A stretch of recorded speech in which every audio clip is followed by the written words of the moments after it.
Abrimos nossas Bíblias em Mateus, capítulo 19. Nós iremos fazer a leitura do verso 16 ao verso As 26. crianças podem sair com o presbítero Fernando. Então, Mateus, verso 19. Mateus, capítulo 19, verso 16 ao 26. Irei fazer a leitura. E eis que alguém, aproximando-se de Jesus, lhe perguntou: Mestre, que farei de bom para alcançar a vida eterna? Jesus respondeu: Por que você me pergunta a respeito do que é bom? Bom só existe um, mas se você quer entrar na vida, guarde os mandamentos. E ele lhe perguntou: Quais? Jesus respondeu: Não mate, não cometa adultério, não furte, não dê falso testemunho, honre o seu pai e sua mãe e ame o seu próximo como você ama a si mesmo. O jovem disse: Tudo isso eu tenho observado. O que me falta ainda? Jesus respondeu: Se você quer ser perfeito, vá, venda os seus bens, dê o dinheiro aos pobres e você terá um tesouro nos céus. Depois, venha e siga-me. Mas o jovem, ouvindo esta palavra, retirou-se triste, porque era dono de muitas propriedades. Então Jesus disse aos seus discípulos: Em verdade lhes digo que um rico dificilmente entrará no reino dos céus. E ainda lhes digo que é mais fácil um camelo passar pelo fundo de uma agulha do que um rico entrar no reino de Deus. Ouvindo isto, os discípulos ficaram muito admirados e perguntaram: Sendo assim, quem pode ser salvo? Jesus, olhando para eles, disse: Para os seres humanos, isto é impossível, mas para Deus, tudo é possível. Irei orar.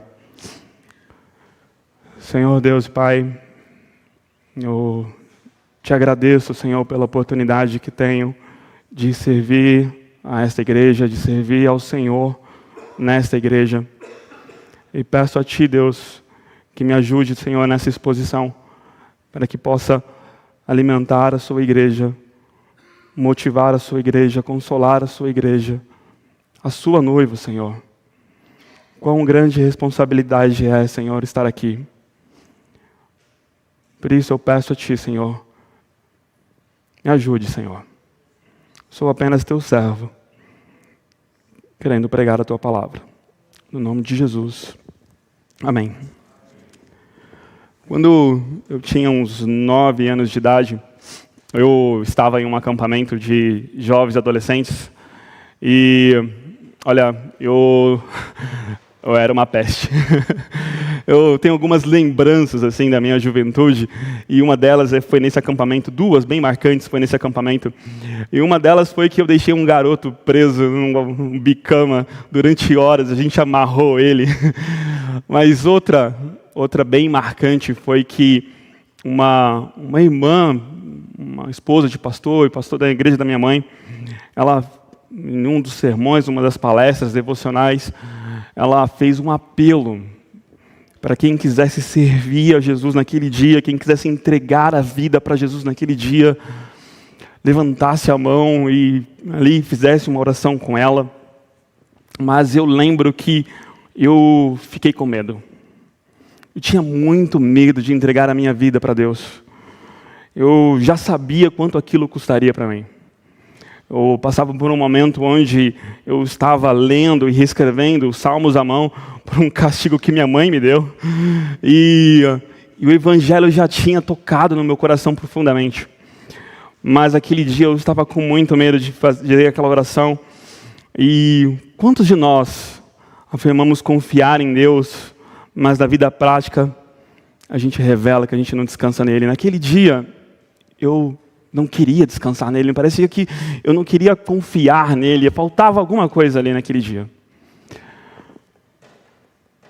Muitas pessoas, elas são confrontadas pelo Evangelho e rapidamente aceitam servir a Deus, rapidamente vêm e começam a servir, mas durante a caminhada, muitas das vezes essas pessoas, ao lidarem com o custo de servir a Deus, vão embora, ou se cansam, ou vê que realmente servir a Deus não é aquilo que eles queriam de fato.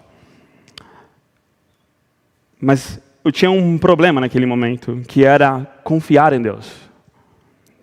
Quando nós tomamos um passo de servir a Ele, quando nós somos confrontados pelo Evangelho, somos chamados a servir a Deus, primeiramente nós precisamos confiar nele. O chamado para seguir e servir a Deus é um chamado radical. E esse jovem, um jovem que não apenas era um jovem rico, mas Lucas, ao descrever sobre ele, diz que esse jovem era um jovem de uma alta posição. Um jovem que tudo indica era um religioso, conhecia a lei, um homem devoto. As pessoas ao redor deviam admirá-lo. É bem provável que os discípulos tenham o reconhecido, porque os discípulos estavam ali acompanhando aquela conversa. E esse jovem vem ao encontro de Jesus. Marcos diz que ele correu e se dobrou diante de Jesus. Não há um homem na terra que não se depare com questões importantes na vida, e uma delas é a eternidade. Não há ninguém que não pensa sobre a vida após a morte. Todo homem encara com essa dura realidade. Todo homem, ele tem que lidar com o fato de que um dia ele irá morrer. Mas nem todos os homens vão a Cristo. Nem todos os homens recorrem às Escrituras. Mas esse jovem foi até aquele que um dia reunirá para si todas as coisas. Em Efésios 1:10, de tornar a congregar em Cristo todas as coisas, na dispensação da plenitude dos tempos, tanto as que estão no céu, como as que estão na terra. Se tinha alguém que poderia dar a resposta para esse jovem sobre a vida eterna, era Jesus. A gente não pode dizer que ele foi para uma igreja errada, a gente não pode dizer que ele foi para algum lugar onde ele não iria encontrar a resposta. Esse jovem, ele se prostra diante daquele que poderia dar a resposta. E ele pergunta: Mestre, que farei eu de bom para alcançar a vida eterna? Ele vai até Cristo. Mas para esse jovem, não era tudo na sua vida. Jesus não era tudo na sua vida. Ele não reconhecia Jesus como seu Senhor. Ele não reconhecia Jesus como Deus. Ele não reconhecia Jesus como o autor da vida. Ele reconhecia Jesus apenas como um bom mestre. Ele reconhecia Jesus como alguém que poderia ali te dar um ensinamento. Algo que pudesse talvez dar um guia daquilo que ele precisava. Mas ele não reconhece Jesus como seu Senhor. Ele não reconhece Jesus como Deus. Mas é interessante que nessa conversa que ele tem com Jesus, Jesus vai dando corda, sabe? E ele, ao fazer essa pergunta, Jesus responde: porque você me pergunta a respeito do que é bom? Bom só existe um. Mas se você quer entrar na vida eterna, guarde os mandamentos. Coisa de jovem, né? Porque a resposta dele aqui vem: pois, tá, eu já tenho observado eles. O jovem tem dessas, né? Dar respostas rápidas e achar que sabe de todas as coisas, achar que está fazendo tudo certinho. Esse aqui era mais um. Mas ele não reconhece Jesus como Cristo, como Senhor, como autoridade máxima na sua vida. Ele não crê em Cristo como Deus. Ele não crê em Cristo como o único caminho. E é interessante porque quando Jesus confronta ele no âmago daquilo que ele está ali, o problema dele, que são os bens, as propriedades, ao encarar com o ídolo do seu coração,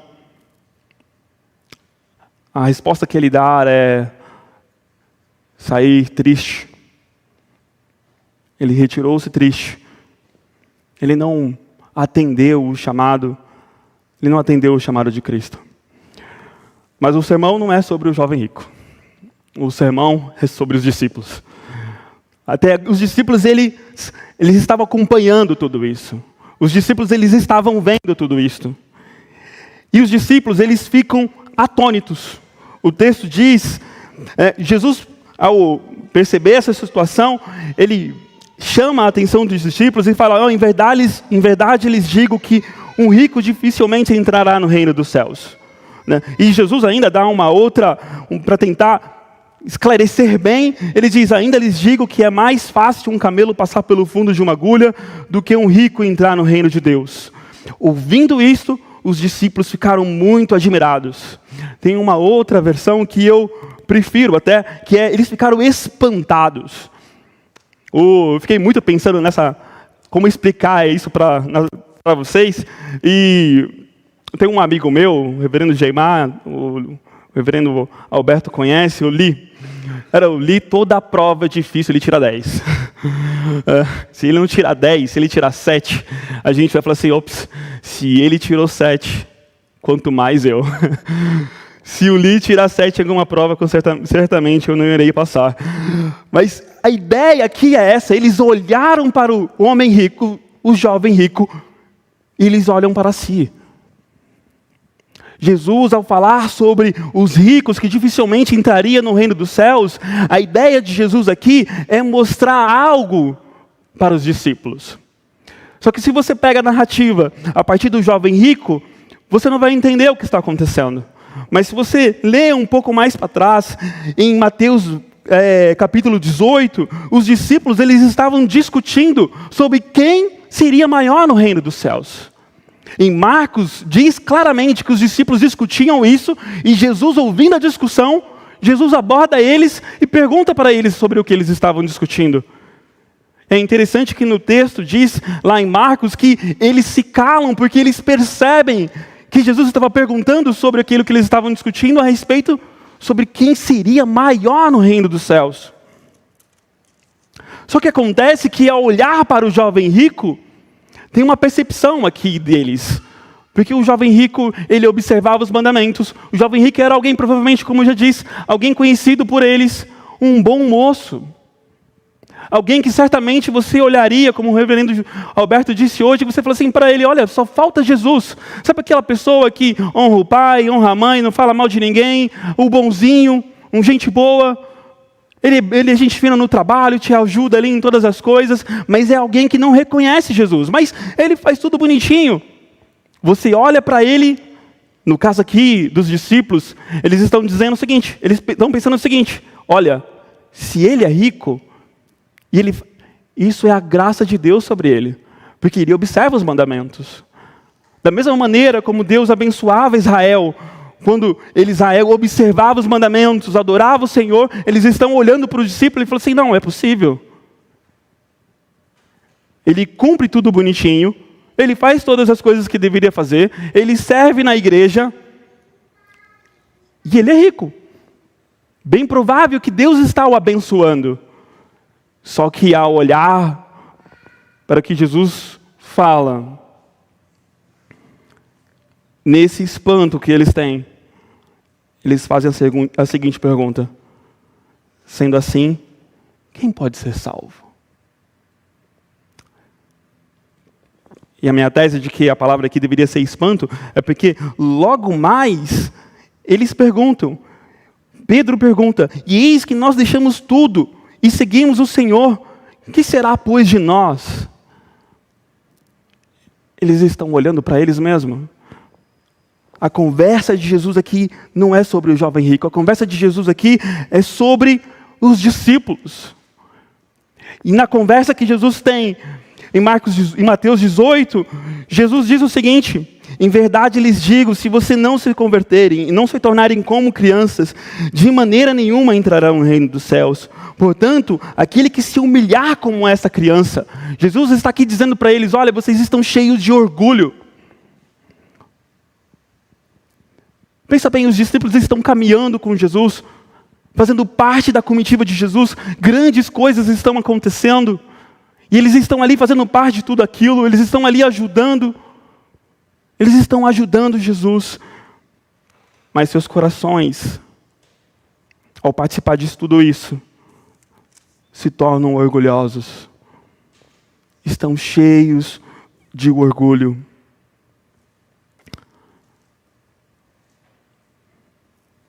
Sabe, o orgulho nos cega. E o orgulho nos cega sobre a nossa condição. O jovem rico tinha toda a aparência de alguém que iria para o céu. Homem devoto, conhecedor da lei, alguém que aparentemente guardava os mandamentos, era alguém que seguia a lei. Tinha toda a aparência de alguém que seria salvo. Mas uma interpretação errada do uso da lei fazem os discípulos ganharem essa desconfiança sobre eles mesmos. Porque a lei nos revela o quão pecadores somos, e não o quão merecedores somos. A lei nos revela o quão distante estávamos de Deus e o quão necessitados somos da sua graça. Se você usa da lei para autopromoção, ou para se autojustificação, ou para se orgulhar das boas obras que você está fazendo, você está fazendo uso da lei errado. E o seu coração passa a se encher de orgulho. Jesus está aqui tentando demonstrar para os discípulos que eles não são merecedores da salvação. Porque de fato, não há nada que possamos fazer para ser salvos. As nossas obras não podem comprar a salvação. A nossa observação sobre a lei e os mandamentos, a nosso serviço ao Senhor, à igreja, o nosso tempo gasto aqui nessa nossa comunidade, não pode comprar a nossa salvação.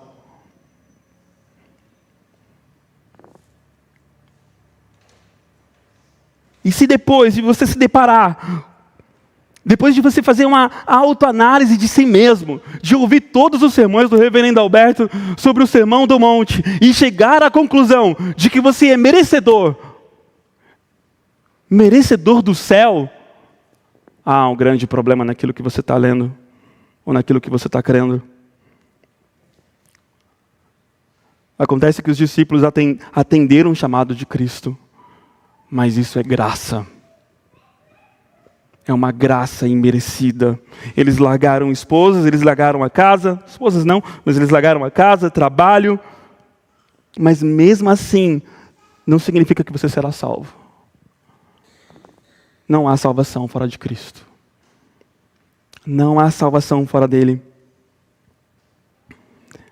E o que a pergunta que eles fazem a Jesus nos revela? O que a pergunta, quem pode ser salvo? Sendo assim, quem pode ser salvo nos revela a respeito dos discípulos? Insegurança. Eles ainda não eram eles não tinham plena confiança em Jesus.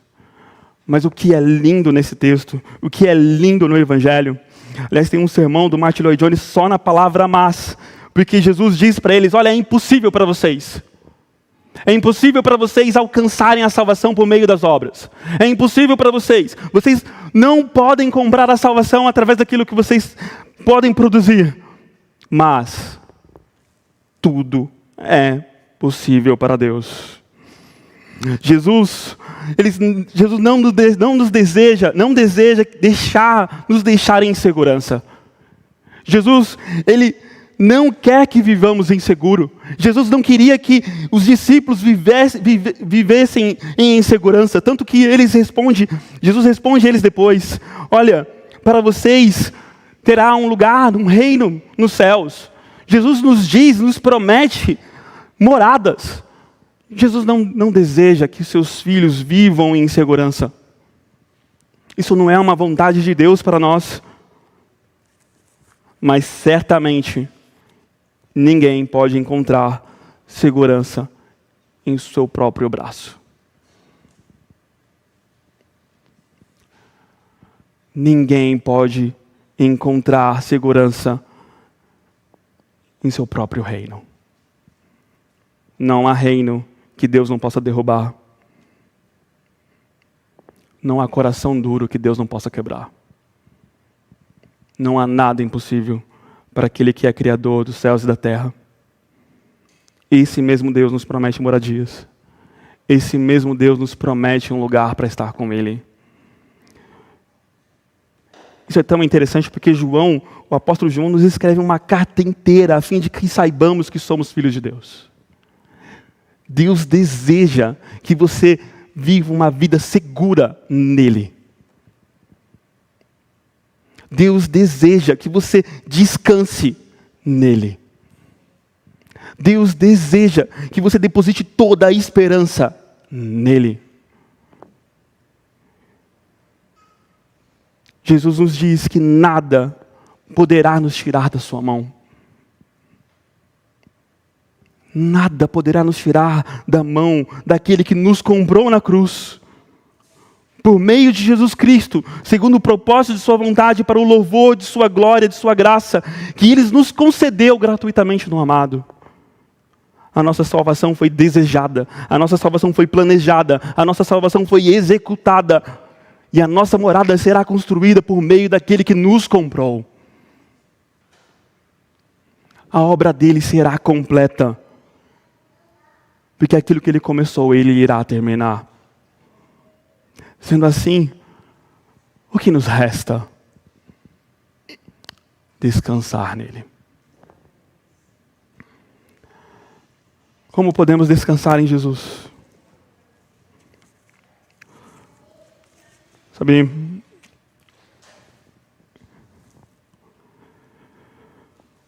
não sei se você já teve a oportunidade de conversar com uma mãe que tem um filho perdido no mundo, nas drogas, que já fez tudo por ele. Não sei se você já teve a oportunidade de conversar com alguém que o marido ou a esposa não entregaram a vida para Cristo e não tem uma vida em Jesus ainda, e o marido ou a esposa, o cônjuge, já fez de tudo pelo cônjuge. Não sei se você já conversou com um missionário que passou anos trabalhando em um campo de pessoas com um coração duro, e ele já cansado diz que não sabe mais o que fazer.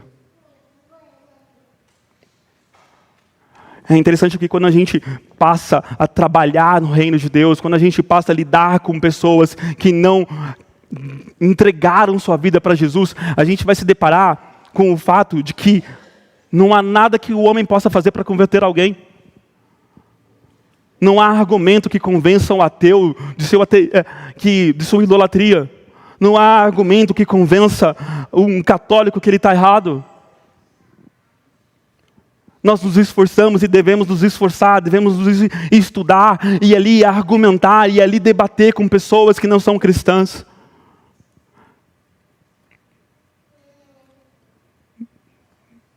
Mas muitas das vezes uma mãe desesperada não sabe mais o que fazer. Porque de fato para o homem é impossível mudar o coração de outro homem. Para um pregador, para um evangelista, para alguém que está pregando o evangelho, para um pai que está pregando o evangelho para o teu filho. Nós não temos força para converter outras pessoas. Pode soar até meio desesperador. Mas Jesus diz que para o homem é impossível, para Deus é possível. Para o homem, para você mãe desesperada, para você pai desesperado, para você marido ou esposa de alguém que tem seu cônjuge que não se converteu ainda, e você está cansado, essa palavra deve ser de consolo. Essa palavra deve ser de consolo, e eu digo para ti, descansa em Cristo. Descansa em Jesus. Não desista. Continue levando suas causas de conversão de seus familiares ou de seus amigos para Jesus. Porque se para você é impossível, para Ele não é. Para Ele não é. E o meio pela qual Deus chama os seus filhos, para Ele é através da pregação de seus filhos. Deus nos chamou para proclamar o Evangelho e assim fazer o impossível acontecer.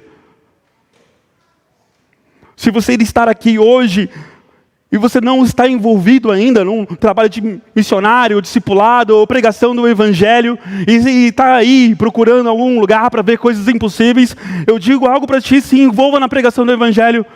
porque você vai ver o impossível acontecer. Famílias sendo restauradas.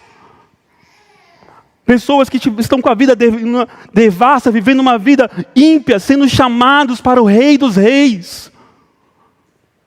Porque o nosso Deus não é apenas o Deus que abriu o mar, não é apenas o Deus que usou Davi para matar Golias, mas é o Deus que ano após ano, século após séculos, tem chamado seus filhos para Ele através da pregação do Evangelho. E isso é o maior milagre que o homem pode ver. Isso é o maior milagre que o homem pode ver. Para aqueles que estão envolvidos na pregação do Evangelho, para aqueles que estão trabalhando duro no discipulado, na escola bíblica dominical, e você se deparar com corações duros, corações que não se convertem, descanse em Jesus. Não desista, pois Ele é a nossa rocha, Ele é a nossa salvação. Ele é o Deus que nos chamou e que cuida de nós. Para você que deixou a sua mente, seu coração se encher de preocupações, descanse em Jesus. Descanse em Jesus. Para você que está com dúvidas sobre o Evangelho, para você que nessa noite veio aqui, como muitas vezes eu vim para a igreja, com o coração duro, sabendo que o único lugar de esperança era ouvir a palavra, mas meu coração estava duro, eu estava vivendo uma vida de pecado. Se você um dia está assim, eu também estive assim. E eu me via eu não via solução para mim. Em uma oração, Jesus, me salva. Peça a Ele que te salve. Peça a Ele que tire dessa vida de pecado, dessa vida de morte, dessa vida que não honra a Deus. E eu sei que muitas das vezes é difícil mesmo sair dessa vida. Eu sei que talvez você está sem força, não encontrou motivação, seu coração está longe. Mas você veio aqui hoje, peça para que Deus faça o impossível no seu coração. Porque Ele é o único que pode dar vida. Ele é o único que pode dar vida.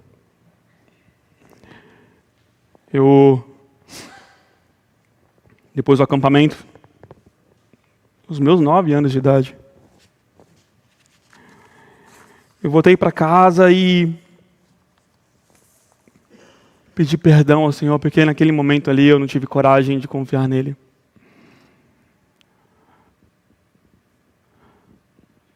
Não deixe para depois. Confie no Senhor. Muitos confiam em cavalos, muitos confiam em dinheiro, muitos confiam naquilo que podem construir. Mas só podemos ter segurança verdadeiramente em Cristo Jesus. Os discípulos posteriormente entenderam isso. Você olha para a vida dos apóstolos, eles entregaram a vida dele ao ponto de morrerem por Jesus. Eles louvavam a Deus porque eles sofriam pela pregação do Evangelho.